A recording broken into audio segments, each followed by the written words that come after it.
day it was today. Okay. So at this point, the only announcement I have is that Mr. Gilbert is virtual tonight. You'll see him somewhere along the way. And can I get a motion to adopt an agenda? Bob is first, Gus is second. All in favor? Tonight is a study session. Meetings are designed for the purpose of having administrative updates to the Board of Education. There are no public comments. And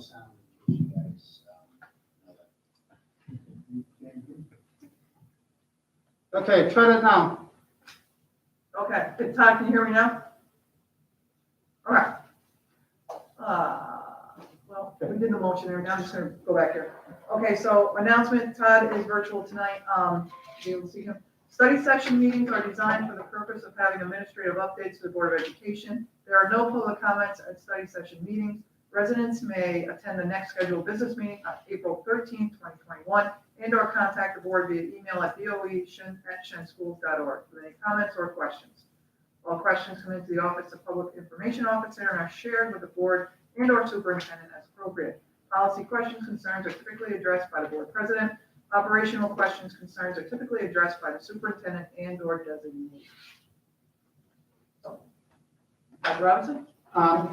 Thank you very much, Mr. Stevens. I do have some comments before I introduce the three presentation. One is actually pretty recent. I was fortunate today to be on a call, on a state nationwide call with the new Secretary of Education, Cardona, which was refreshing because my 20 years as superintendent, this is the first time that, and many of my colleagues say we're privileged to actually, the U.S. Secretary of Education actually wanted to talk to superintendents. So it was very refreshing to have a conversation with them. It was truly, it's virtual, but it was truly a listening conversation. He was very attentive. I spoke about two topics that was interest of him. One was the maintenance effort issue surrounding finance that we've been talking about here at Cliff. And it's also a national issue. So I was asked to speak about that not only from a local level, but also from a national perspective, so they can have appreciation that as the federal funds are flowing, the U.S. Department of Education can intervene a little bit more directly to talk about funds going directly to schools, much more like how Title I and some of those funds come directly to schools versus being a part of the state coffers. So I think you heard that message clearly. And I was very verbose and passionate, but I didn't use any choice words. So I want to make sure he understood exactly where we're coming from, why it's so important that his voice was necessary, that piece of it. The second piece around assessment, if you know and you recall, last week, the Board of Regents here in New York announced that they'll be canceling essentially all the assessments except 4. And so there's a lot of conversations around the requirement, the federal government still requiring that states have some type of assessments, the exit assessments for high school, as well as the 3-3 assessment, which is a federal legislative piece under the Every Student Succeed Act. And a lot of mixed perspective nationwide, which is not expected. Some people think we should never have any assessments at all. Some people see the value on the assessments. And I'm probably more in the middle in the sense that I see assessment as a part of the learning process. We cannot say we're going to get engaged in teaching and learning and not assess how our students are doing. And also, if assessments aren't relative, they become useless. If I'm only comparing myself to myself, I really don't know how good I really am if there's not a benchmark that I'm comparing against. And so we spoke about that piece too, to say how, as we move forward, so my concern isn't necessarily even what's going to happen this year or a month from now.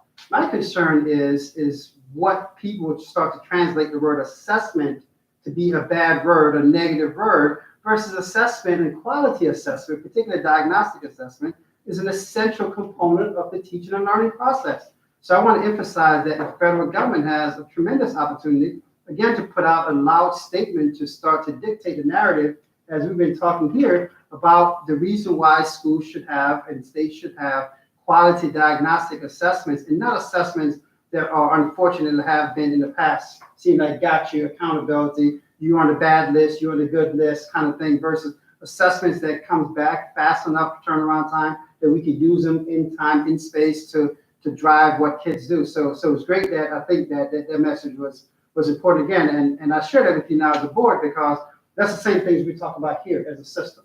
And I think in many ways, the Shen system is a model school system, not because I'm superintendent, because we have a lot of great people do a lot of work in the system. And I think we can influence some of the things that's happened across the country. So it's a great opportunity to do so. Related to that conversation was also the recent CDC requirements for 3 feet versus 6 feet. And there's a lot of misunderstanding related to that because people don't read the details. And so they see one thing and tell themselves a fantastic story, and that story becomes their reality, right? But it's only a story that they've told themselves. So that came up in the conversation too, because a big part of the conversation was on school reopening.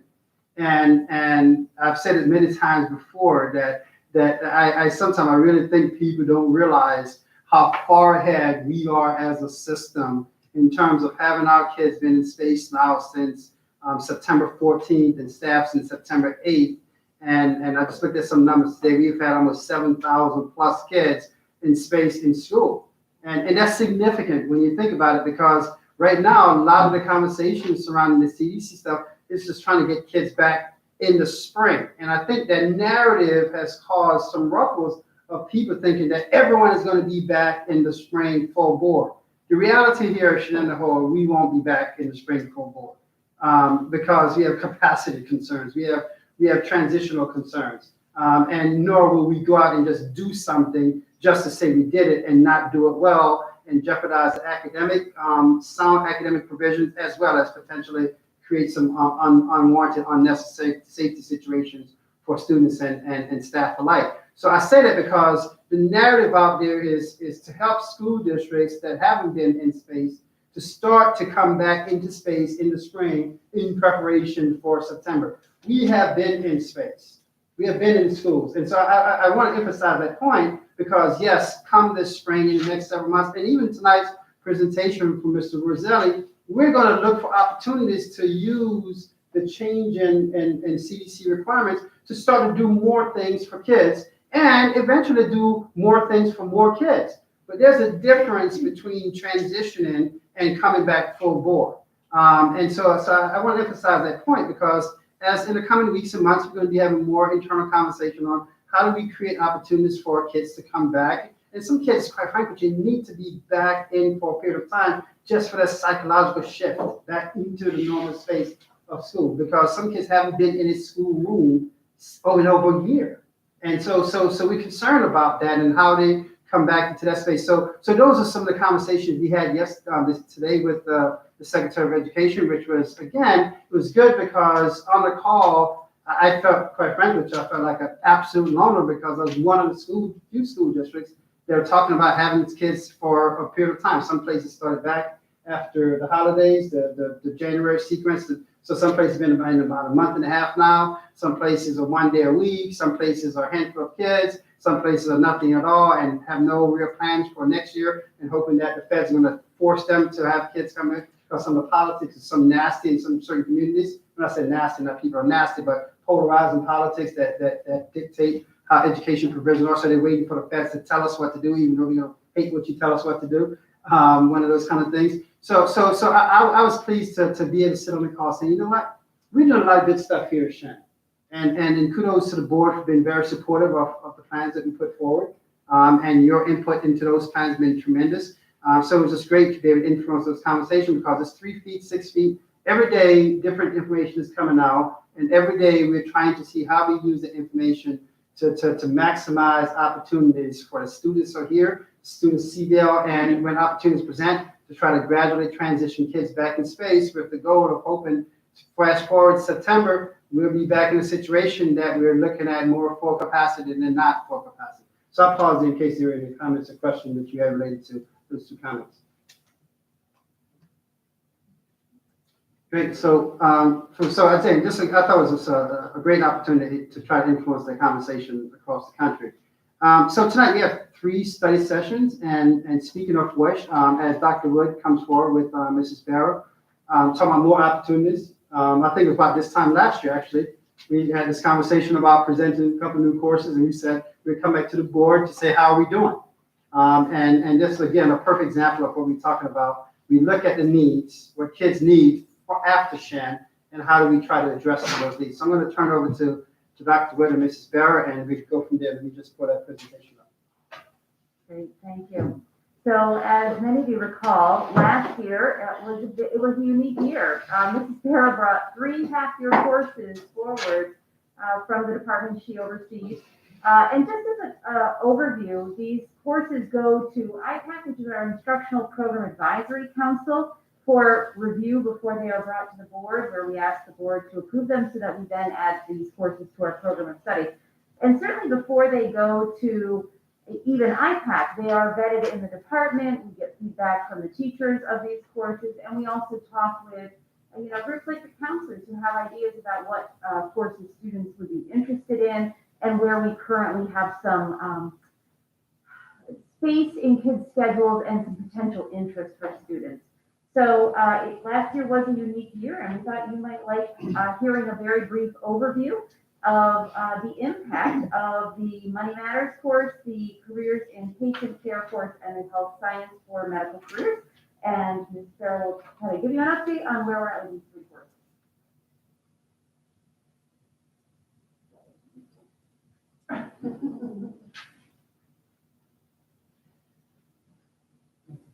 Thank you, Dr. Wood.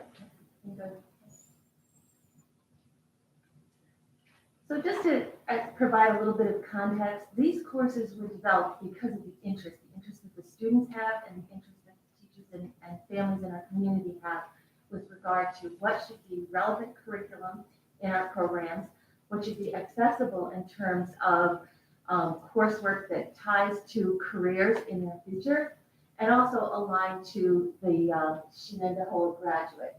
Particularly take note of the words nimble, embrace change, appreciate and pursue learning, and have intellectual curiosity. One of the things I try to do as we start to look at new programming is to tie it directly to workforce development growth projections. This data that's on the slide now is drilled down. It is New York State labor data, specifically to the capital region. Just as a baseline, an overall kind of percentage to think about for all industries is 7% growth. So anything above that is considered significant for that particular industry. You may wonder why I've got things like manufacturing, construction, and specialty trades on this list when we're talking about health careers. And it's because of conversations that I have with people that are in these workforce. They're saying if students gain a knowledge of financial literacy early, it can only help them continue those skills so that they will be successful as entrepreneurs in these areas.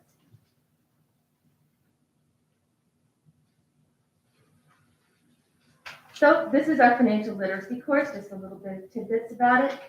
This year we ran 6 sections of the course and met the needs of 155 students. The units of study are listed on this slide. Those units that are in bold are the ones that students in an exit poll deemed important to them in their lives. So things like budgeting, paying for college, credits and loans, and taxes were those topics that they felt were the most relevant for them. Additionally, in the exit poll, there were some points where the students could elaborate with some long answers. The question that the teachers asked, what was your biggest takeaway? One of the students wrote, I think the biggest takeaway was to save my receipts and to be careful how I spend, because you can never save enough money for the future.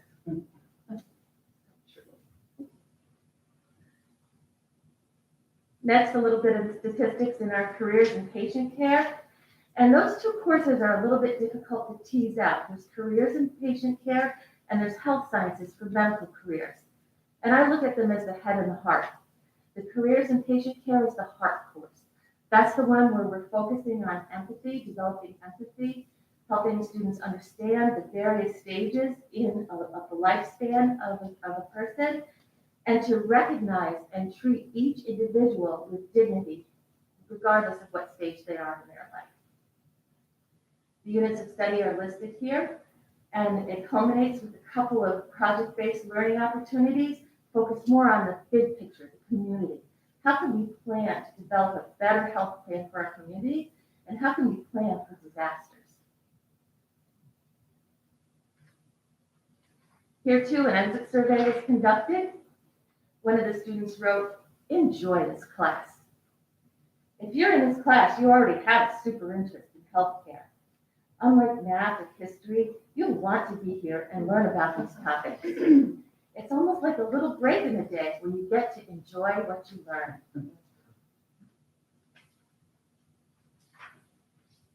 And the next course is our health sciences for medical careers. This is the one that's the head course of the two.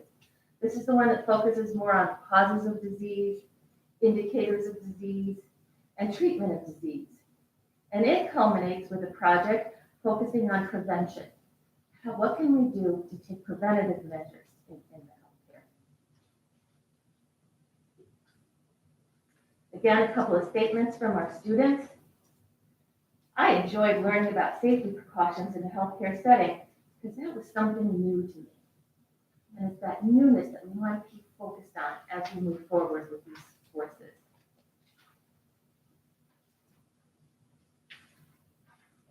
The tough part was these three courses were designed to be very hands-on. And it's very hard to have a hands-on course, a hands-on curriculum 6 feet apart. The teachers did a great job in embracing ed tech and trying to bring in opportunities for the students to engage in collaboration across the computer screen, and even 6 feet apart. And the development of the interactions between the students in these courses was phenomenal. As you watch them interact and get to know each other, whether they were in the classroom, whether they were home, whether they were always home. The student interest is what drives this curriculum. Mr. Nate Chin, our current teacher of the health courses, noticed that the students were very interested in the idea of professional appearance in the healthcare careers. And so he dove deeper and said, okay, could we have mock interviews so that the students can experience what it might be like to interview to be a healthcare professional? We also want to develop opportunities for presenters that are professionals in the workforce in the healthcare field to come in to the course, even though it's virtual at the time, so that the students can learn from nurses or doctors or physical therapists or other healthcare professionals. The one thing that I really loved about the Money Matters course is the unit that I happened to see, Mrs. Andrea Macy used an electronic corkboard to gather information from the students. They were looking at the taxes unit, and at the start of the unit, she asked a question, asked a question and a wonder. She wanted each of the students on a little electronic post-it to write down one wonder or one question they might have about all of that information that's located on a pay stub. And then she took that information, and throughout the rest of the unit, she made sure she went back to that information and incorporated the questions into her instruction. Thank you for the opportunity. I just want to add, my daughter took the Money Matters class, and I have to tell you, it sparked such good conversation. And she's now working, and she's really thinking about how she's going to handle her money. And I'm not sure that some of the questions she's asking would be things that she thought about had she not taken the class. So thank you. Just a little bit more direct feedback to a senior of mine within med careers. She's interning at a PT office now. The feedback, the outside of the core classes, and I'm going to digress for a second, econ, personal law, medical career, and national issues. These courses spark such discussion and just good conversation within these students, and they want to be there. They want to learn. It's really amazing, and great job. I can't say enough great things about that. You can't see them smiling here. So 3 years ago, we were merging business and tech. And we just said, okay, combine it into one role. You interviewed, you took on a role, and we see here those, a very nice progression along several things in the district. One is you're servicing the need. So the slide that showed all the occupations, particularly contractors and such, you should learn how to manage the finances. Clearly, you saw the need, and you set these three courses up to service it. The balancing of training versus education. So one of the concerns I had is that if you do too much of training, you're not running a school. You're running a sort of you're sort of doing the work of the companies themselves. You have to be careful that you're not doing the orientation into a company. That's that business's function, but you really want to educate kids to learn. And I think you balanced that really well. Last thing is you have these kids engaged. So all the things we talked about around the table, you definitely brought up in the presentation. So thank you very much. Great job. Myself.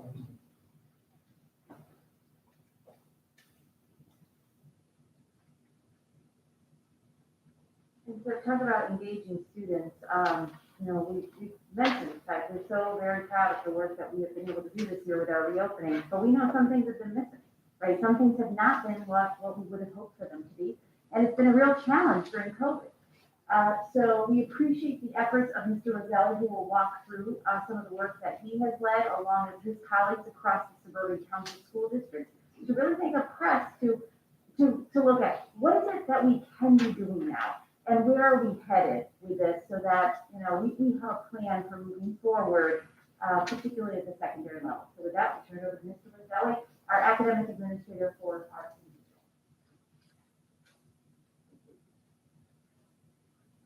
I've seen you like forever. I know. Well, first of all, thank you for the opportunity to speak, Dr. Robinson, and board members. It is nice to see you in person. I'm used to seeing you on TV, but man, to be live is just great. So, as Dr. Wood mentioned, we'll be talking about a resolution we're hoping passes this evening. But I thought I would frame the presentation before we dive in, because it is long, and I'm going to try to move quickly through it to not bog down in too much detail. But I think it's important to just restate the goal of what we are trying to achieve as a music department, certainly, and I think, of course, we could say this about the district as a whole, and that is we are always striving to provide the most authentic and engaging experiences for our music students, right? So under that umbrella, we bring to you a specific resolution, or what I call an action step. And what we're asking you to consider this evening is really moving from a 12-foot social distancing recommendation for singers and wind players down to a 6-foot social distance for that same category of folks.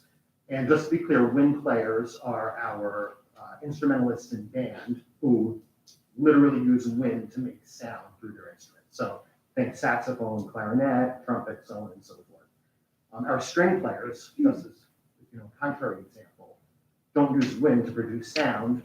They're fiddling, they're plucking.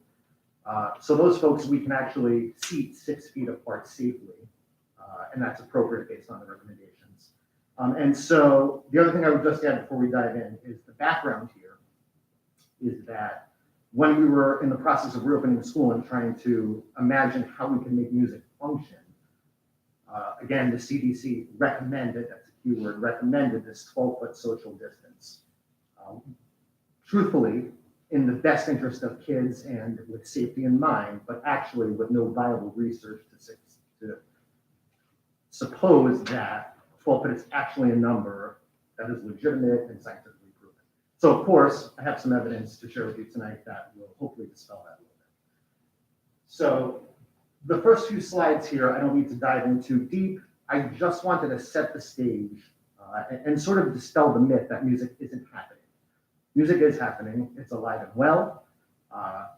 Admittedly, it's not where I hope it would be given the pandemic, but we're gonna get back. We're gonna get back to where we need to be in short order. So at the 612 level, we still have ensembles occurring. We still have individual lessons happening. Some of those are live, some of those are virtual. We still have all our general music classes in action. We're producing results differently. When you can only fit 10 or 12 kids in a space because you need to have them 12 feet apart, you have to take a different approach. So we are doing that. We are alive and well. At the elementary level, we do not have live music and art. We do have website instruction. We are all hoping we get back to music and art embedded in the elementary day as the social distancing requirements overall relax a little bit, assuming that it's safe to relax those, right? then I am confident we will be back and delivering in the way we previously did. So if we can jump to the 12-foot to 6-foot slide, Dr. Robinson. The next one. I'm sorry, the next one. There we go. So I'll just point out a few things here to then set the stage for the next few slides. To repeat, the 12-foot guidance was recommended by the CDC. It was never required. It was recommended. As a district, hopefully like all districts that operate with student safety in mind, we took those recommendations and we made them work. The plans yielded out to see were okayed by our school physician. Dr. Robinson, is that fair to say? Say it that way? Not that this is a reason to take action, but several other local school districts, as a result of some behind-the-scenes work with other people in my position in the capital region, have already made the step. That is not a reason specifically why we make the step, but certainly we are not alone in considering this, and other people have jumped on board.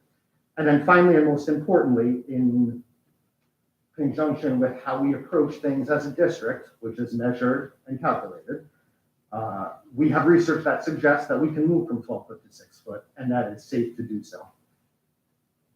Perfect. So, as I mentioned, when this started, there was an absence of any evidence to suggest what actually to do for singers and wind players. Since then, this group has performed a study we call the Colorado study in my circle, because it was conducted at Colorado University in conjunction with them. And what they did was put singers and instrumentalists in rooms and measured the aerosol production of both those singers and the instruments, both from a non-remediated manner, meaning I'm singing without a mask, and then in a remediated manner, meaning I have a mask on, or in the case of an instrumentalist, I have a bell cover over the bell of my instrument. Okay, so that's the study in a nutshell. The next slide talks about singing. And so there's a lot of scientific jargon up here. What I want to draw your attention to is where it says singing without a mask, and you see the high spikes. So that suggests when singing without a mask, there is more aerosol production that comes out of my mouth.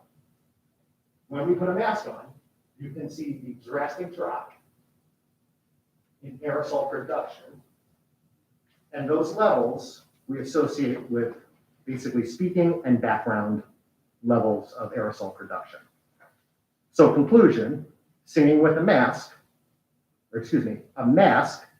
is a significant remediation source for spreading aerosols, which of course means spreading COVID-19. The next slide gives you an example of an oboe, which has a bell, looks like a clarinet if you don't know the oboe. It sounds great. You put a bell cover on the end of that, and you see a significant jump in the levels of aerosols that are produced. Again, the scale is a little different, but you still see the gist of it, which is without a bell cover, we're producing more aerosol, and with one, keyword background, we're producing background levels of aerosol. Sorry, Frank, does it change the sound of the instrument at all? Well, if you use the right bell covers, it doesn't. Okay, check. So, and we've ordered the right bell covers. Gotcha.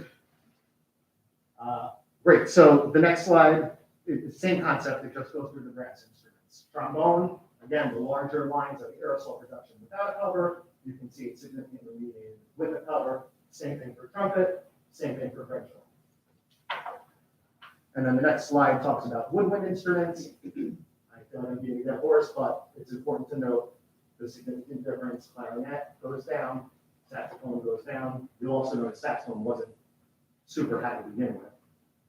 Oboe down, and flute as well. So flute doesn't have a cover? I mean, I Flute? know it's Okay, other stuff, yeah. Good question.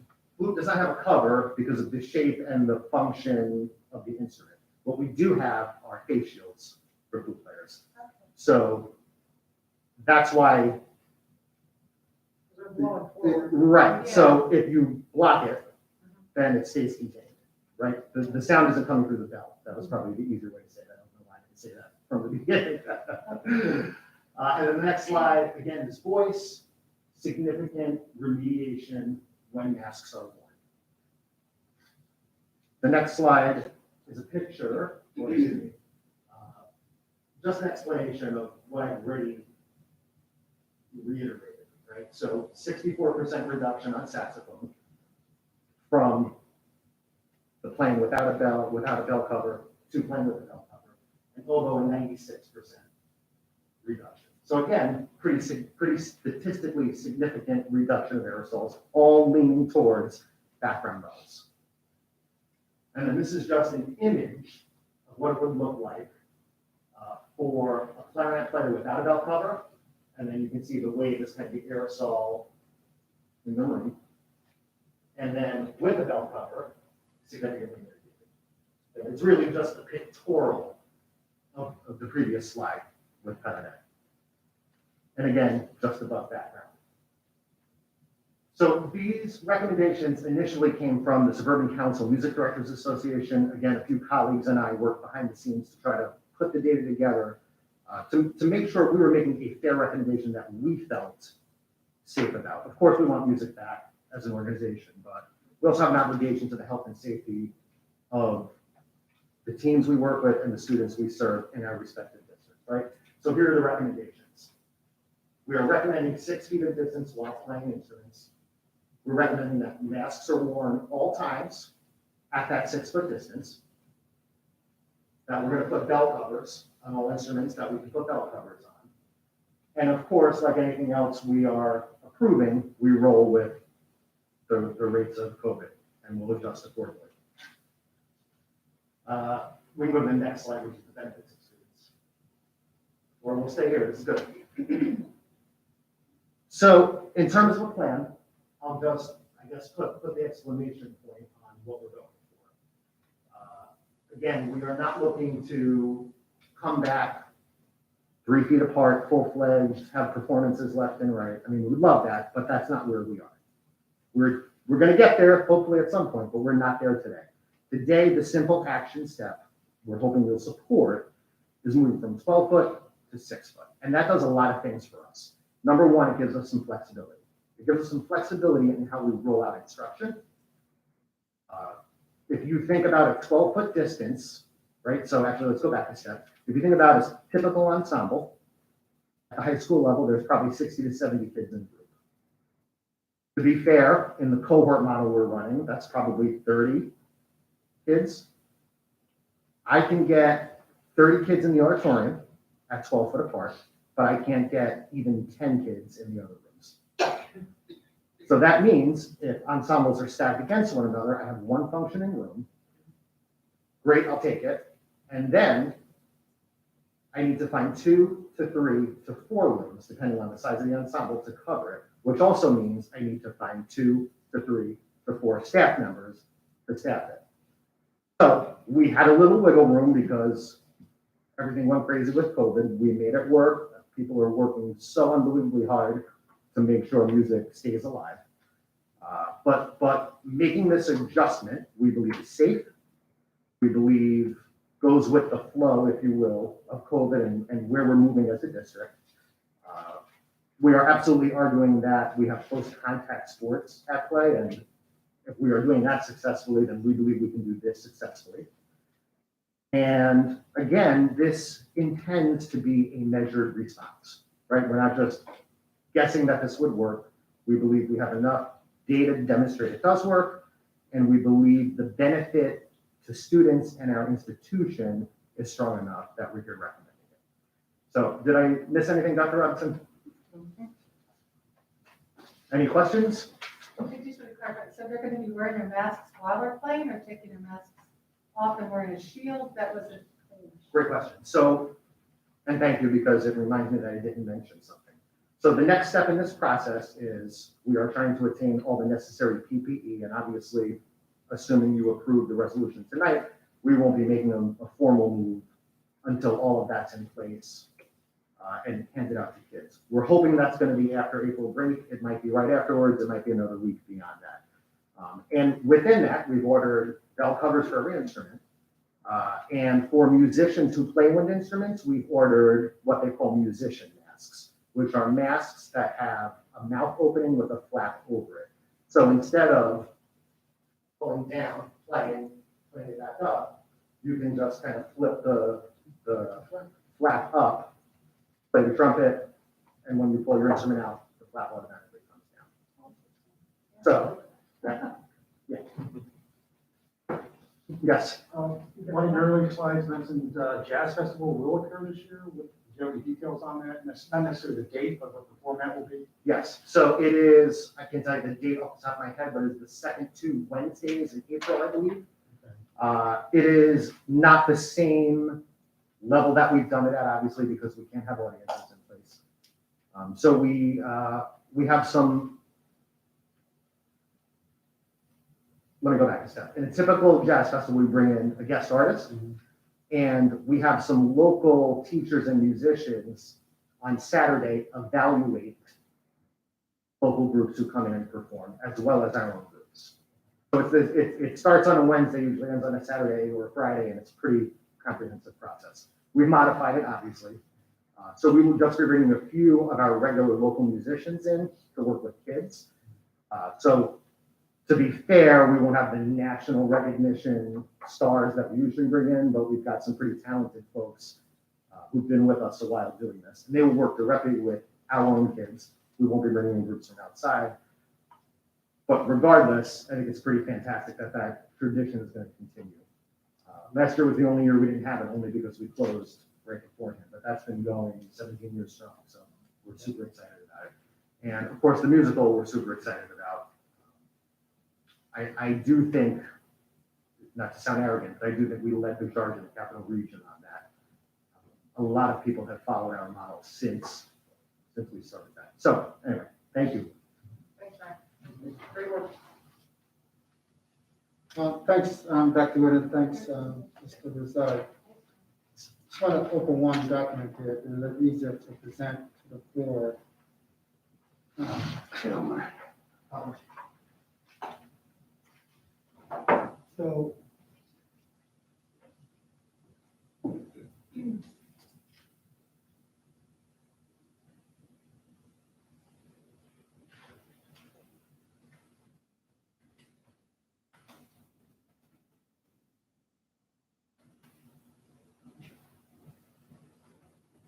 Okay. So Mrs. Chase will come forward and she's going to, so last time we went through this presentation and I mentioned that we'll be unpacking certain aspects of it that was important. And this was our little suitcases. So the first area we want to unpack a little bit pertains to our tax cap. So for the board's purposes, for future reference, if you click on the little suitcase, it links to hyperlink, and or if you click on where it's blue, there's also hyperlink. It's the same hyperlink. I just want to put it in two different places for ease of convenience.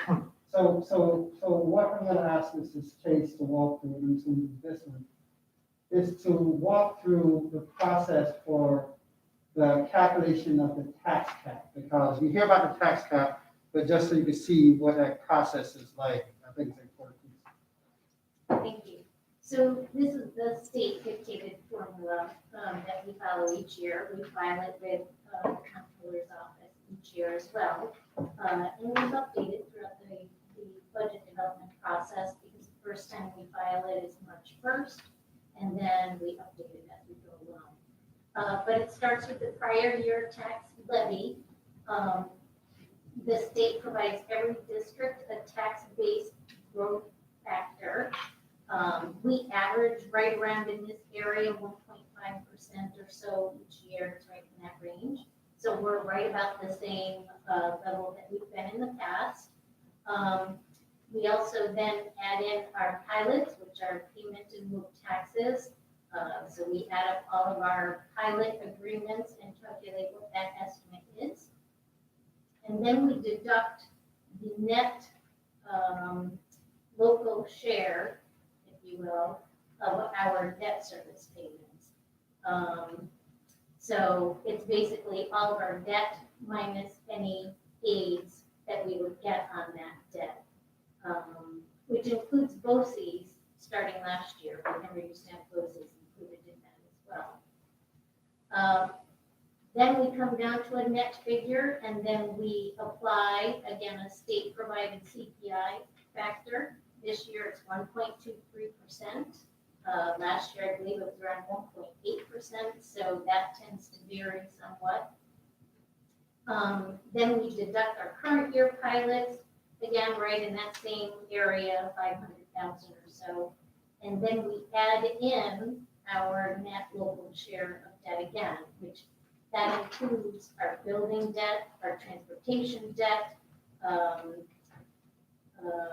OC's capital expenditures.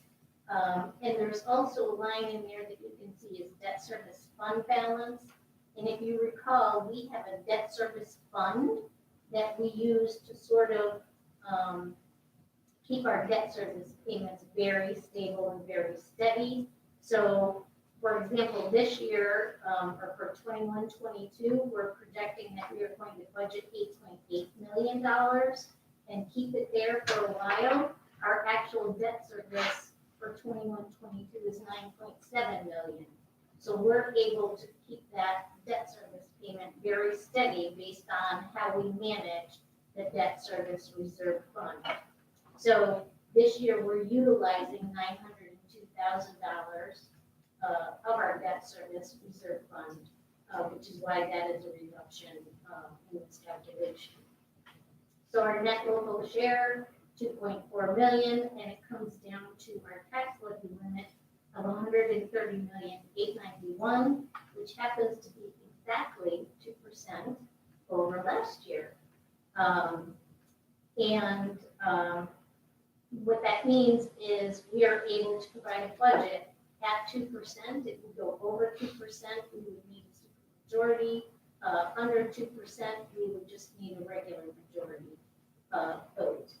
And right now, our projected expenditures based on the executive budget that we first received with services aid shows that we are over our actual levy projection by about 971,000 or 0.76%. I can tell you we worked through a number of scenarios, but anticipating that we are getting additional state aid, which appears to be the case, we may not need to utilize any of those scenarios. So we think that we will still be in good shape and not have to lean on the tax levy beyond the 2% because we will have additional state aid that will relieve that pressure. So, Can I ask a quick question? Brett, Todd, Is there any scenario where we go under that 2%? yeah, I mean, that's easy. That's the easiest scenario.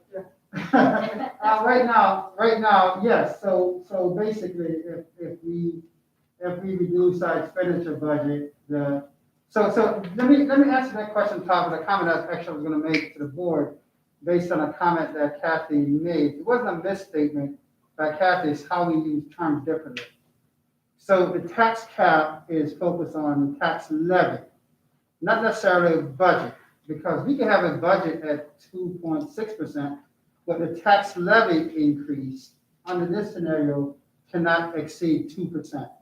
And so I'm going to answer Mr. Gilbert's question from the opposite end of when we go beyond that. So if we have a budget that requires, right now, this is saying $131.8 million under the tax levy, tax cap calculation for the levy.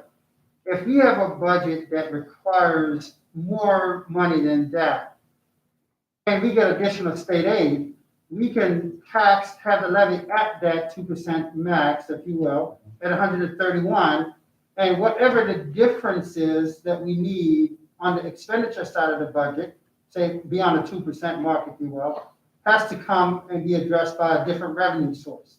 So the supermajority kicks in if we're looking to exceed the levy beyond the tax cap calculation. Mr. Gilbert's question, if we are below the tax cap calculation, there's no concern about supermajority vote or anything of that nature. As we sit here now, it's a good likelihood that we'll be slightly above the tax cap calculation, because last time we presented, you're going to see it again, we had about 1.89. And as we're trying to unravel some other things as we get closer, there's some things that were pretty tight that there's some uncertainties out there. I'm thinking, we'll see what some additional, remember the what if, I'm going to show it to you. And the second, that what if piece, that what if is have a few things that we may want to, if we afforded some additional state aid to build that expenditure flexibility and to address some of the situational things that we can't effectively predict right now because we have no idea truly what's going to be our allowances from a COVID restriction perspective in September. So we have to build in some flexibility in that sequence. We'll talk about that a little bit more. But I want to clarify this piece. And so this becomes important. So this is our first revenue ceiling, right? The levy piece. If we're going to go beyond that, either we have new revenues coming in to offset beyond that, and or asking the voters, a supermajority, to go beyond that revenue side of the equation. Does that make some sense for the board? So let me just go back to the presentation. So that's the first thing I want to unpack to the board because so you have a context of where you're going to. There's not a lot to unpack, so the journey won't take long. The second big piece that I want to unpack with the board a little bit, what some big cost units. So when we have these big cost units, such as health insurance costs, we are always trying to figure out what can we do to mitigate the increase in those costs and or reduce. So when I say mitigate, contain it, right? So we're talking about $26.7 million. And so how do we try to recognize in that cost of drugs are going up, cost of health insurance are always going up, but yet for the past 3 years, as I've said, minimally for the past 3 years, we've been pretty flat. Because we've done a lot of stuff between our health insurance broker, between negotiations, to try to minimize the cost. And it's important because if the cost is contained for the district, it's also contained for the employees. So everyone benefits from cost containment methods when you think about the piece. So I want to unpack that a little bit to the board in terms of just so the board could have some sense of, and it's a little hard to read because a lot of data on it. But again, for the board purposes of when we looked at comparisons, for instance, ERS, Employee Retirement System, just so you can see how the rates over the years have 14.6, 14.6, 16.2. So those are cost units that we have to try to track and monitor and anticipate where those things are going. TRS rates, 8.6, 9.5, 9.8, been relatively flat in the last couple of years, but we anticipate we're going to see some couple spikes in a couple of years from now and maybe a flatten out again 3 to 4 years out. Health insurance, this is the big one I really want to unpack for you. 2% increase, 2.3% increase, and now we're 10. It's not that we are doing anything differently, it's now there's a market, quite frankly, my best description of recalibration. We know we have some folks in this room that works in that field and they're seeing it on the other side because everything from what's happening with Medicaid, Medicare, all of these factors happening with cost of drugs. And while we think this 10% is probably the worst case scenario, we hope that hopefully the thing will recalibrate.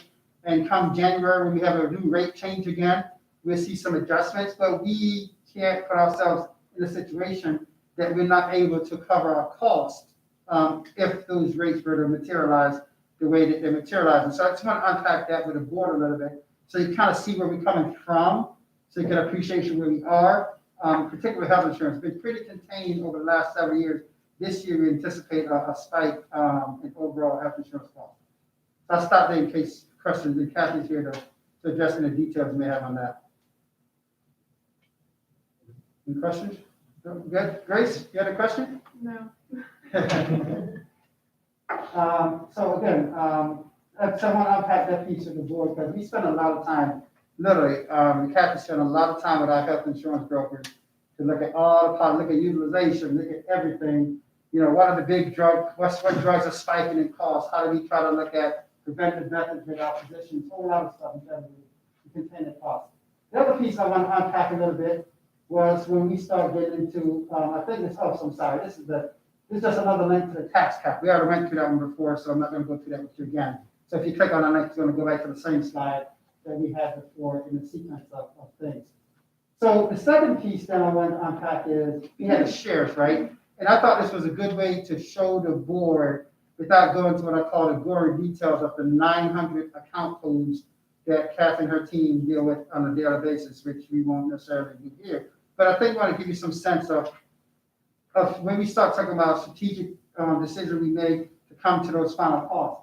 So if you click on any of these suitcases, whether it's 2 slides that's related to this, but in one suitcase is gonna address both slides, so I won't necessarily click on each slide. So if you click on unpack this a little bit with you, and this one is a little bit hard to see too, because it's a lot of data points, but I just want to highlight a couple of things, and Kathy could go through detail of this. I'm just gonna try to come up to one, and you'll get the gist of what how we get to the point of walking through. So Kathy, can you just walk through the instructional line and kind of go to contractual deducts and those kind of things? So kind of come to where we are at the end. And I'll try to go over something. So, I literally run, a staffing, document that includes everybody that is currently on payroll or should be on payroll as an active employee, to project forward.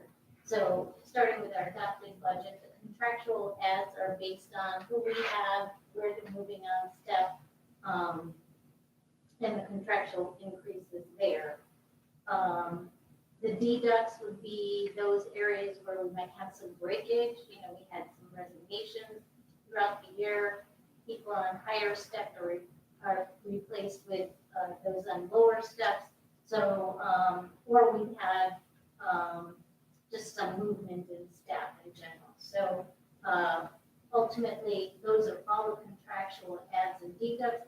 It also includes a variety of contractual payments. So not even just salaries, but summer school, chaperoning, coaches, professional development, buyouts, anything salary related is going to go into this line. For instructional personnel. For We're instructional. just looking at the personnel. first one. So, so a number of different modes of compensation there, and based on the STA contract.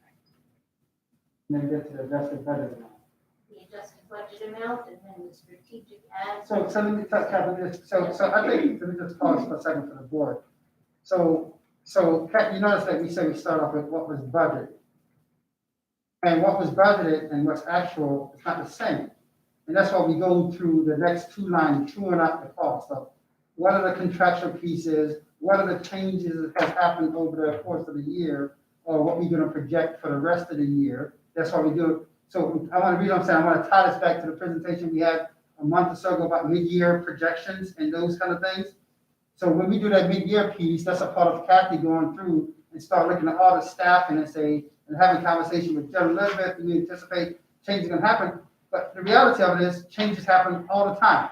So I say that because after we adopt the budget, we have adjustments that happen plus and minuses all the time as a result of people coming and going, rehiring, things of that nature. So that's why the mid-year piece or even the year end, we always say we ended with staffing at 98% expenditure because I always have plus and minuses in those sequence of the events. So I want to share that with you because then we get to this adjusted piece, which is now we have a new baseline now. So we have a true baseline, a truer baseline, if you will. And from that, then Kathy starts talking about the strategic adjustments.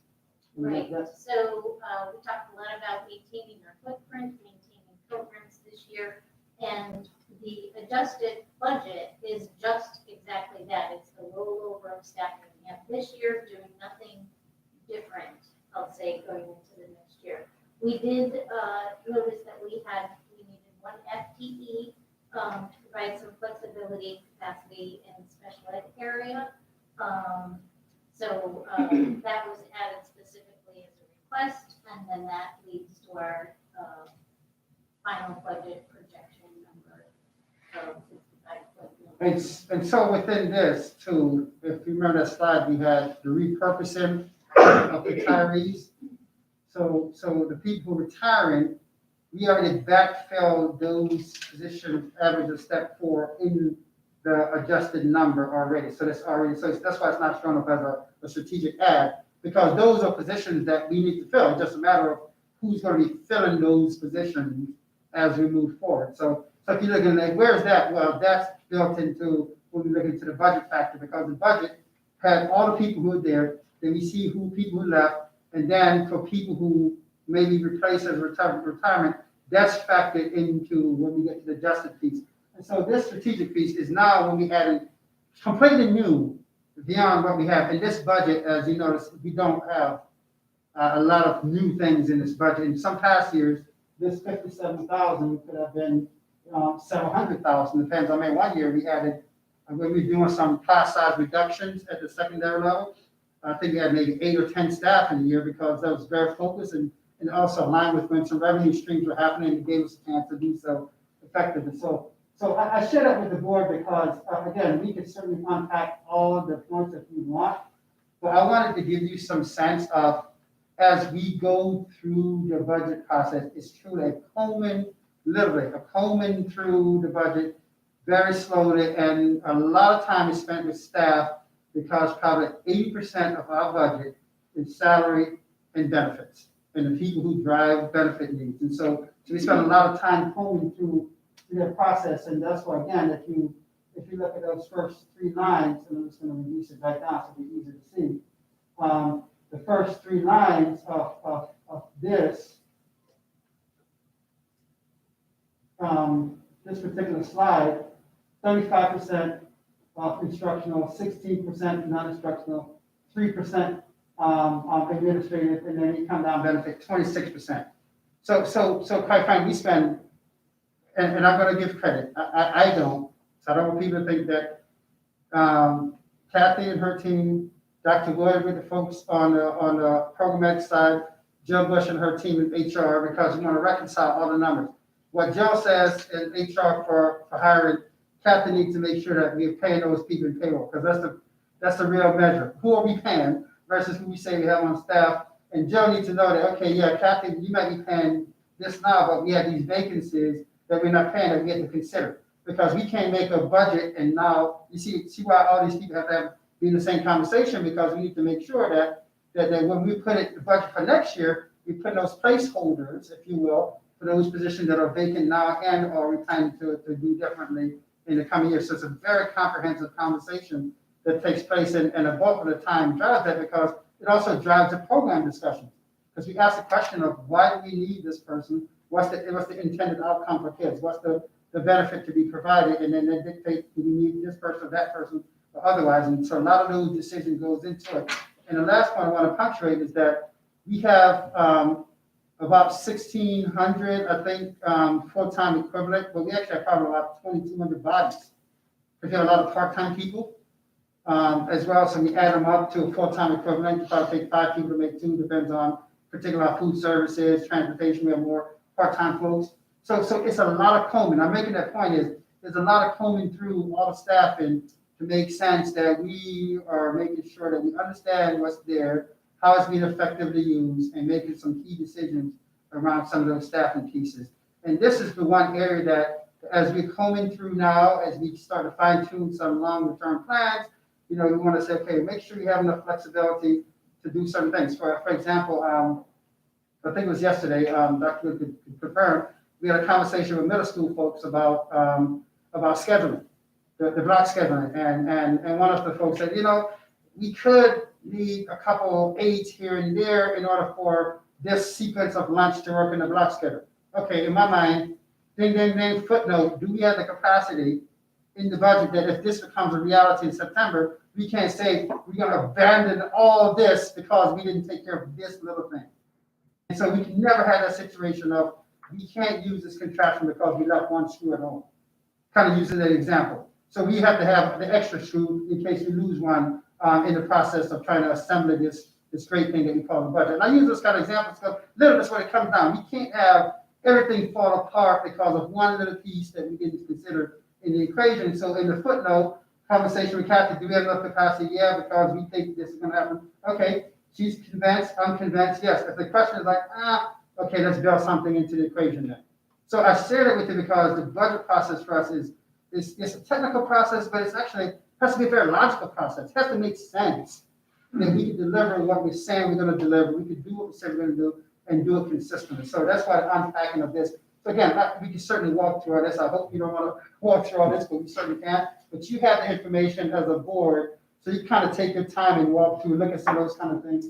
And I would say that, if you get to some of this and there's some things that you say, hey, I'm kind of curious about this, drop an email. I'm more than happy to either I get on the call or Kathy get on the call, kind of walk you through some of those kind of things. But it should be pretty intuitive in terms of the things that we're focused on as a school district. So let me pause there because if they're in a particular area now, there are people, big areas that people want to say, can you just talk to me about this? We certainly want to talk to you about it because you as a board need to certainly have a high degree of functional knowledge about the things that's in the budget.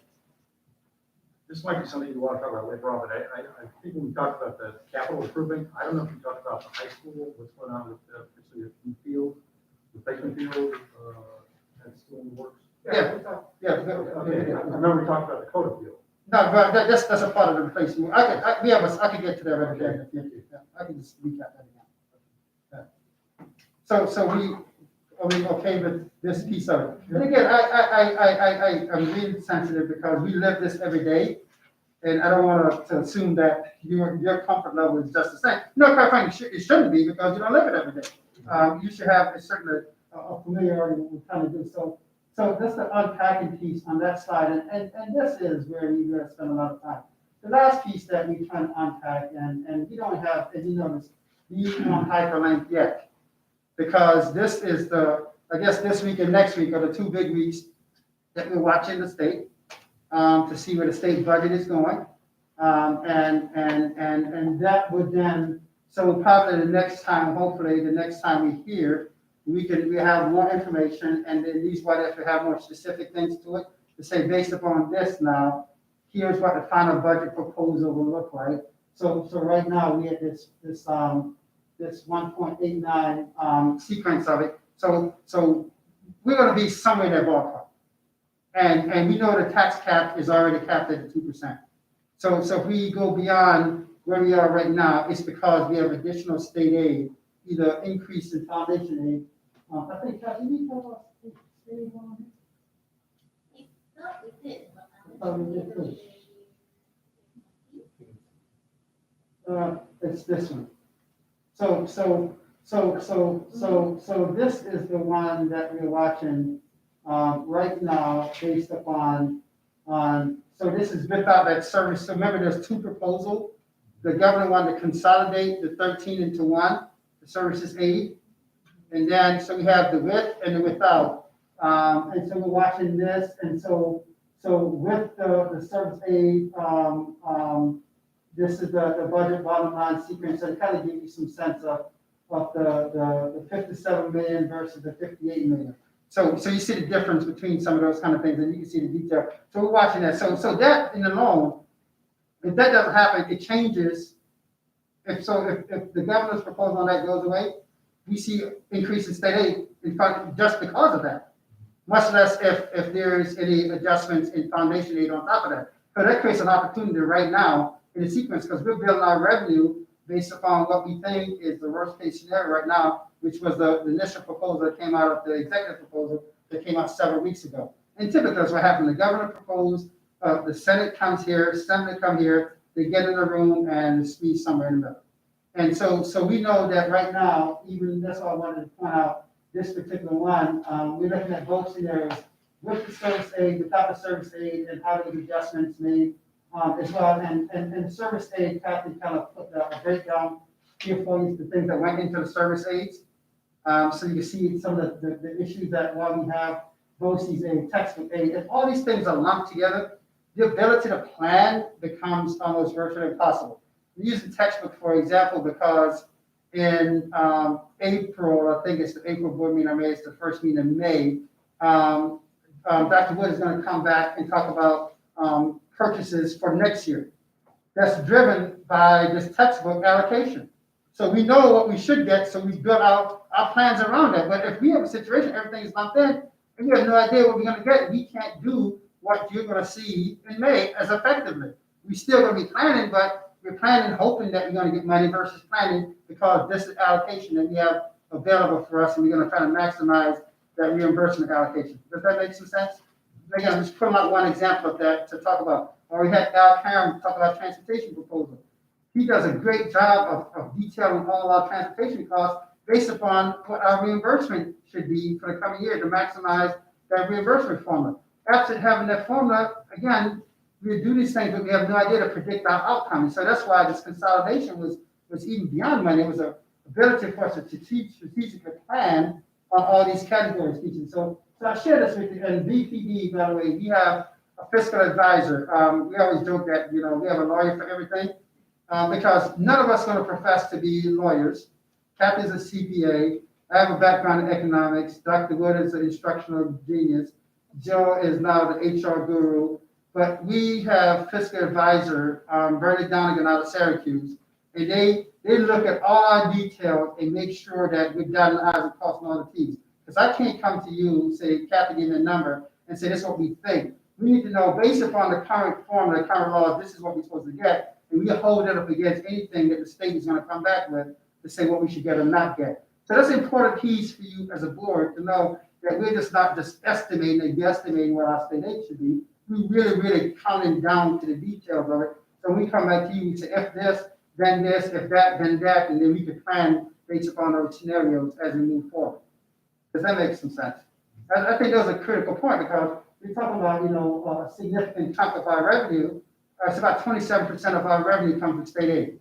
And so if we see a plus or minus 1 or 2%, that sway is significant in terms of our ability to offer programs. So we have to monitor that very closely. And related to that is another big chunk that you mentioned before, was the potential loss in transportation aid as a result of some deliberation. And now everybody's saying, no, that's going to come back. If they come back, that's a nice resource that we could build back into the equation that gives us, again, some flexibility. You know, the tax cap is going to keep our levy here. And so if we go above, we can go with revenue, and the taxpayer's impact doesn't change. And that's the beauty of it. How do we go beyond where we are now and don't change the current tax payer impact based upon the tax cap calculation of 2%, which will be probably one of our lower overall tax levies in a long time. And we anticipate that same with the, again, we're going to do a thing on that in the future too, when we talk about tax rates.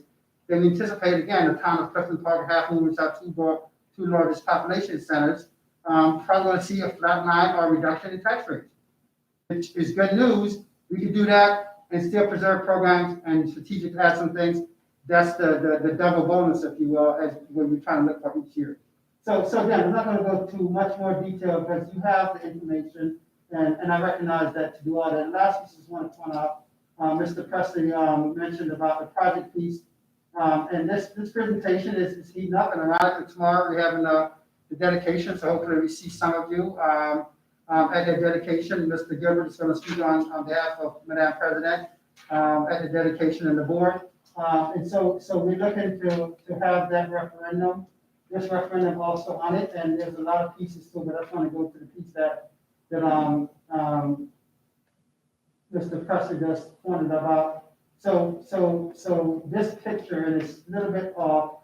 So this is what the new area that we're proposing, that's adjacent to. I remember this now. Yeah, and so this one is the resurfacing of the existing fields. So I probably didn't scroll down. There's two fields for sure. Yeah. Okay. So we got the existing fields we have to resurface. And again, you have to remember, we'll probably be doing this for, if you're lucky, 2 years out. So I just want people don't get excited thinking you're gonna have this next year. No. It's probably going to 2, probably ideally 3, based upon sequence and the timing and summer, because a lot of this work we only do in the summertime. Because we can't have fields offline when we have kids in school. So I just wanted to kind of come back to that point. So again, I'm just going to pause here.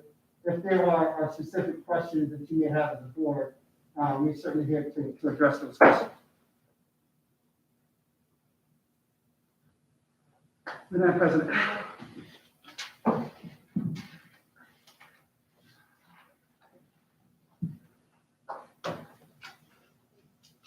Thanks, Kathy. Okay, so we have a few action items. Adopt language for the formal notice and propositions for the annual budget vote. Can I get a motion? The first, Justice, second. Any comments or questions? All in favor? Motion passes. Mr. Stevens, can I just want one point of note? Somebody may ask, why is Mr. Presley's name listed and not the other 2 gentlemen who are here? Because we went through the appointment process, so to speak. So that's the difference. Because when you were appointed, you weren't appointed as the person for that seat or the person for that seat. So in case that question comes up, that's the reason why. It's not that we're favoring Mr. Presley versus anyone else, but that's the reason behind that. So. Second one, resolution to authorize the transition of performing arts. Frank, thank you so much for that presentation tonight. Can I get a motion? Joe is first, Jason is second. Any comments or questions? All in favor? Motion passes.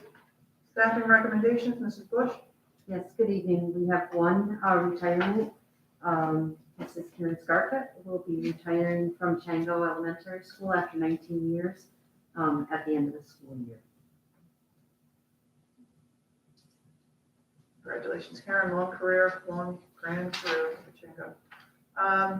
Staffing, any other comments from Mrs. Bush? Okay, can I get a motion? Gus is first, Bob is second. All in favor? Motion passes. For the good of the order, does anybody want to comment about anything tonight? Bob? Yes, just want to highlight what we did last week for advocacy. So 3 of 4 elected officials, we did have a video chat with them. I thought it was very productive. We used some time. And in one case, one of the state senator, Daphne Jordan, did actually write a letter to the majority leader in the state senate on our behalf. So we want to appreciate her for doing that. What we're saying is that everybody agrees to support foundation aid. It's just the specifics just aren't there. But hopefully this letter will help along with the other advocacy that foundation aid is probably the most critical thing we do, not just for schools, but I think also you gain a lot in terms of socioeconomic parity and equity along racial lines.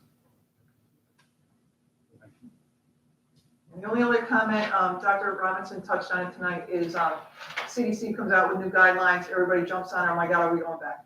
So just everybody just hold on. We've done what we've done because we do such a good job of it. So patience will definitely pay off, and certainly for our district. So with that, any further comments? Okay, can I get a motion to adjourn? Joe is first and Bob is second. All in favor? Meeting is ended.